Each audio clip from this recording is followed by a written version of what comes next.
Hello guys, hello students, welcome back in your YouTube channel prime coaching centre.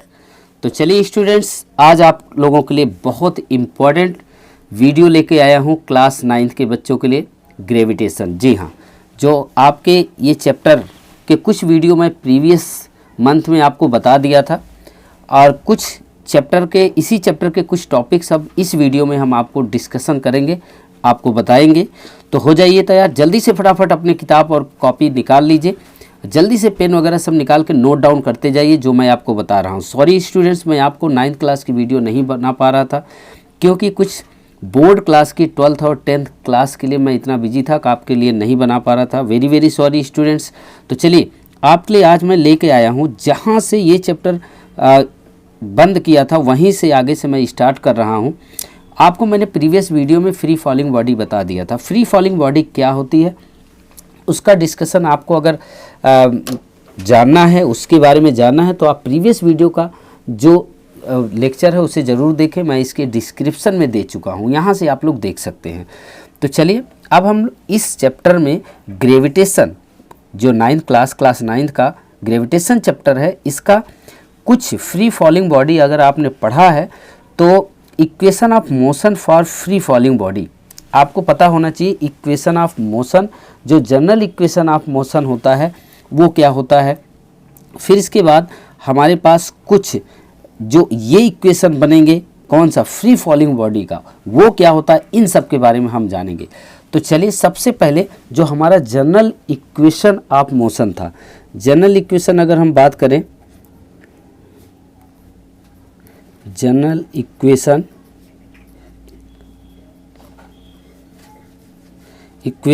Of motion, ये आपको पता होना चाहिए। 3 इक्वेशन होते हैं स्टूडेंट्स, और इसी को अगर हम equation of motion for free falling body, यानी equation for free falling body, जी हाँ, जो हम पढ़ने जा रहे हैं, फ्री फॉलिंग बॉडी, ये जो हम पढ़ने जा रहे हैं स्टूडेंट्स, इसके बारे में ये जो है, इसमें हमने ज़रा ध्यान से देखना होगा। एक चीज़ आपको, ये क्या जानते हैं कि ये फ्री फॉलिंग बॉडी क्या है, ये हम प्रीवियस वीडियो में बता चुके थे, लेकिन फिर भी मैं आपको थोड़ा सा यहाँ बताऊँगा। देखिए students, any body we can see that the in motion और रेस्ट, कोई भी बॉडी या तो मोशन में होती है, रेस्ट में होती है। बट अगर मोशन में है कोई बॉडी तो we can see that the when any body will be in the motion also in 2 types of the motion, ये 2 टाइप्स के मोशन में होंगे। एक लीनियर मोशन होगा जो on the way, straight line, सीधी जो ऑन द वे ग्राउंड पर जो मोशन होगी उसे हम लीनियर मोशन कहते हैं। यानी मान लीजिए, अगर कोई हम देखें, मैं इसका एग्जांपल इधर दूं कि अगर मान लीजिए ये कोई आपका क्या है, स्ट्रेट लाइन है, ग्राउंड है, और कोई बॉल को आपने थ्रो किया तो ये मोशन करती करती ये बॉल यहाँ भी आ जाएगी। लेकिन अब ये क्या है, फ्री फॉलिंग बॉडी। आपको मैं पहले प्रीवियस वीडियो का इस वीडियो के डिस्क्रिप्शन में लिंक दे रखा हूँ, वहाँ से आप लोग देख सकते हैं। जैसे ये ग्राउंड है, मान लीजिए किसी बॉल को हमने ये h हाइट पे हमने थ्रो किया। थ्रो करने के बाद आपको पता है ये जो ऊपर जा रही बॉल एक बार ऊपर जाएगी, फिर इसके बाद यही बॉल क्या होगी, नीचे आएगी, ये नीचे आएगी। लेकिन ये बॉडी ऊपर नीचे जो मोशन करती है इसे हम बोलते हैं फ्री फॉलिंग बॉडी।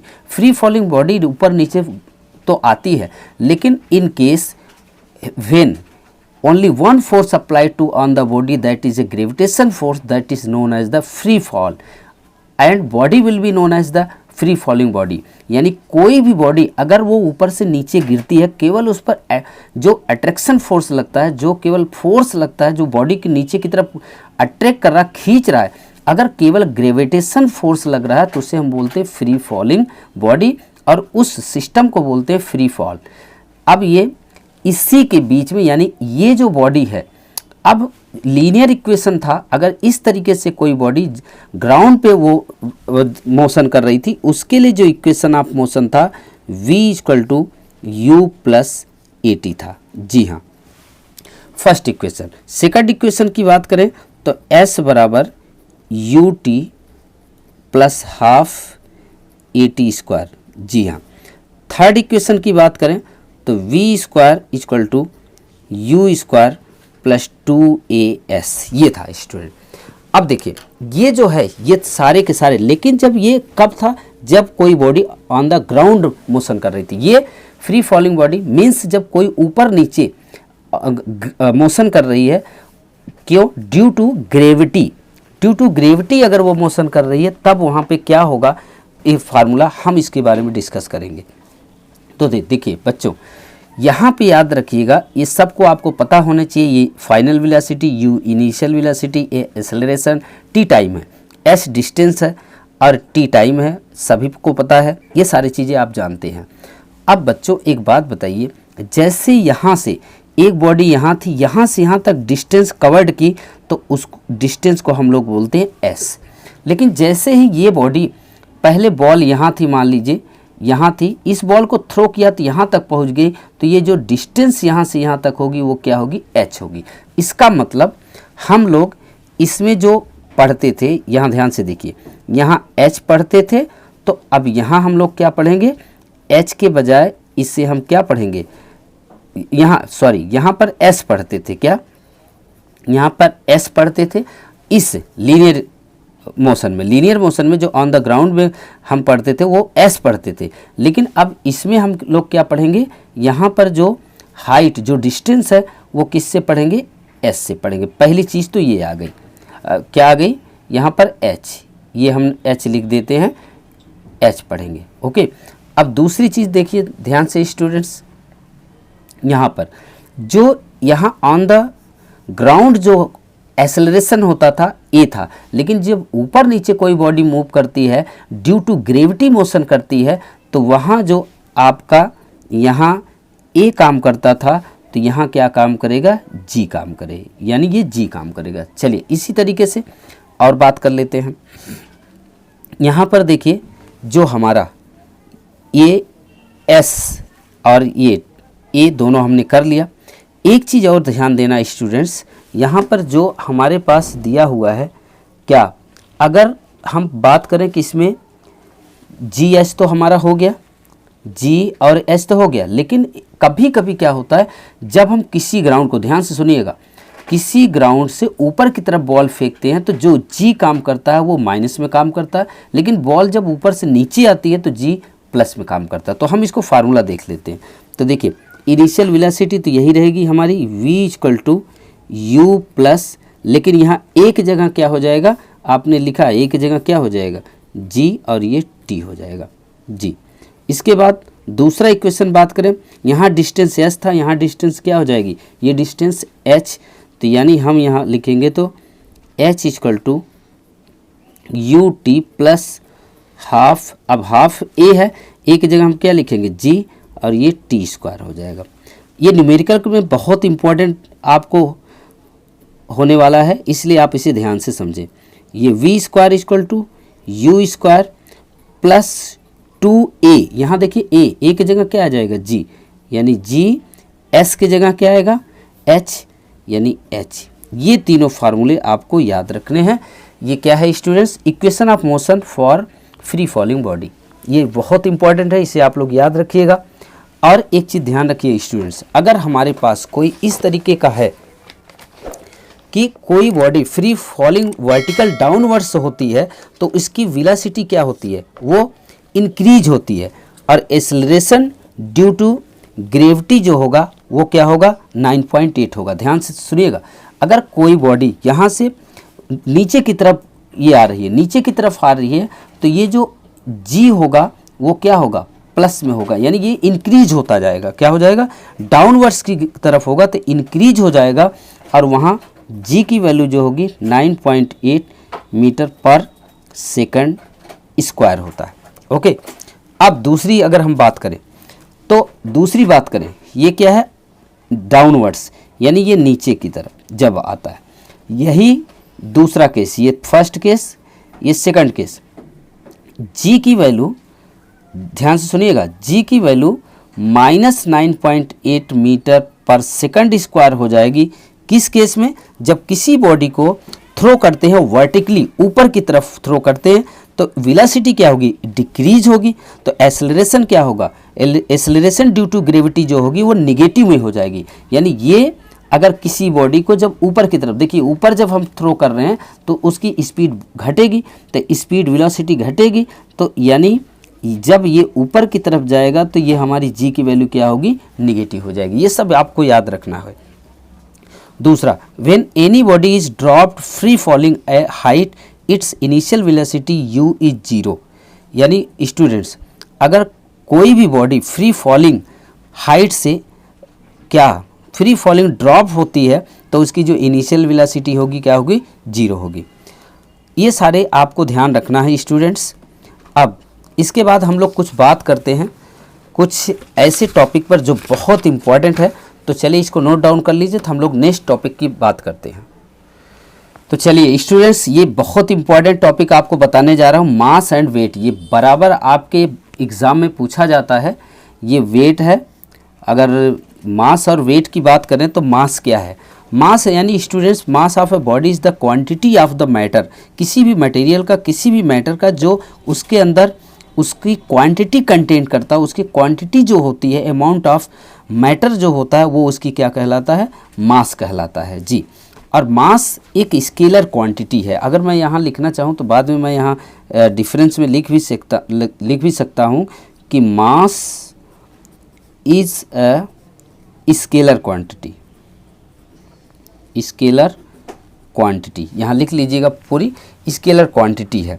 अब बच्चों, अब ये मास जो है, मास और वेट की बात करें तो मास में क्या होता है, एक समझ लीजिए कि इसकी अगर हम बात करें एसआई यूनिट की, तो मास की एसआई यूनिट क्या है, किलोग्राम होती, केजी होती है। जी हाँ। अब मास of an object is constant, जो मास ऑफ बॉडी है वो क्या है, एक कांस्टेंट रहता, कभी वो बदलता नहीं है। ओके। दूसरी बात करें तो mass can not be zero, mass कभी भी किसी बॉडी का जीरो नहीं हो सकता है। दूसरा, mass is a scalar quantity, जो आपको अभी हमने बता दिया। वेट की बात करें तो वेट की स्टूडेंट्स अगर हम बात करें तो the weight of a body is the force which is attract towards the centre of the earth. यानी वेट एक ऐसा है जो अर्थ में आपको पता है क्या है, जी होता है, ग्रेविटी होती है, ग्रेविटेशनल फोर्स होता है। किसी बॉडी को जब ऊपर थ्रो करते हैं तो वो अपनी तरफ क्या करता है, अट्रैक्ट करता है। यानी weight of body is the force with which it is attract toward the centre of the earth. यानी सेंटर की तरफ जो, यानी W बराबर ये जो वेट होता है इसे हम W से लिखते हैं। W इक्वल टू क्या होता है, M इंटू जी होता है। तो स्टूडेंट्स, ये था हमारा weight, W equal to M into g. अब इसमें क्या है, product of the mass of body and the gravity of the earth. यानी ग्रेविटी जो लग रही बॉडी पर वो और मास ऑफ बॉडी दोनों के प्रोडक्ट के इक्वल हमारा वेट होता है W। अब इसके बाद बात करें इसकी एसआई यूनिट की, आपको पता है न्यूटन होता है। इसकी क्या होती है, न्यूटन होता है। Weight of an object is not constant, यानी वेट क्या होता है, कभी कांस्टेंट नहीं होता। क्यों, क्योंकि वेरिएशन, ये जी जो होता है, ये जी, अगर जी की बात करें स्टूडेंट्स, जी क्या है, बदलता है। ऊपर चलते हैं तो जी हमारा क्या होता है, माइनस में हो जाता है। नीचे आती है बॉडी तो जी पॉजिटिव हो जाता है। यहाँ हमने जी की वैल्यू लिखा है, तो इसलिए ये वेरिएशन होता है, कभी कांस्टेंट नहीं रहता। Weight can be zero, weight जी हाँ जीरो भी हो सकता है वेट। क्यों, जब जी की वैल्यू जीरो हो जाएगी तो W इक्वल टू अपने आप, क्योंकि यहाँ पर जी की वैल्यू जीरो लिखेंगे तो क्या हो जाएगा, यानी W equal to M into zero, तो अपने आप क्या आ जाएगा, जीरो। यानी ये जीरो भी हो सकता है। दूसरी बात करें, ये हमारा जो वेट है, वेट एक क्या है, स्केलर नहीं है, ये क्या है, वेक्टर क्वांटिटी है। यानी इसको हम लिख सकते हैं it is a vector quantity, ये वेक्टर क्वांटिटी होता है। ओके। तो चलिए स्टूडेंट, ये था बहुत इंपॉर्टेंट और ये पूछा जाता है आपके एग्जाम में, इसे ध्यान से आप लोग पढ़िएगा। तो ये था आपका कुछ इंपॉर्टेंट टॉपिक्स जो मैंने आपको समझा दिया। इसमें difference should be learn to each student for your exam, इसको ज़रूर आप लोग याद रखिएगा। अब एक थोड़ा सा एक टॉपिक और है, हम लोग उसको डिस्कस करेंगे, तो मैं आपको बता देता हूँ। तो चलिए स्टूडेंट्स, आगे कुछ टॉपिक शुरू करने से पहले मैं आपको कुछ एग्जाम्पल बताता हूँ। जैसे एग्जाम्पल नंबर फर्स्ट मैंने एक लिखा है, आपके सामने दिख रहा है, the mass of body is 10 kg, what is its weight. यानी इसका वेट क्या होगा, जबकि इसका मास दिया हुआ है। तो आपको पता होना चाहिए कि W equal to M into g होता है। अब यहाँ पे जी की वैल्यू नहीं दिया है तो जी की वैल्यू आपको अपने से लगाना है 9.8 मीटर पर सेकंड स्क्वायर। जी हाँ, अब इसमें आपको अगर निकालना है तो मास कितना दिया है 10 kg और इसकी जी की वैल्यू 9.8। अब इसको अगर हम मल्टीप्लाई करते हैं तो क्या हो जाएगा 98 और क्या आएगा न्यूटन, यानी 10 का मल्टीप्लाई करेंगे न्यूटन, यानी ये डब्लू की वैल्यू आ चुकी, यानी वेट क्या होगा 98 न्यूटन। इसी तरीके से कुछ अलग भी क्वेश्चन हो सकते हैं।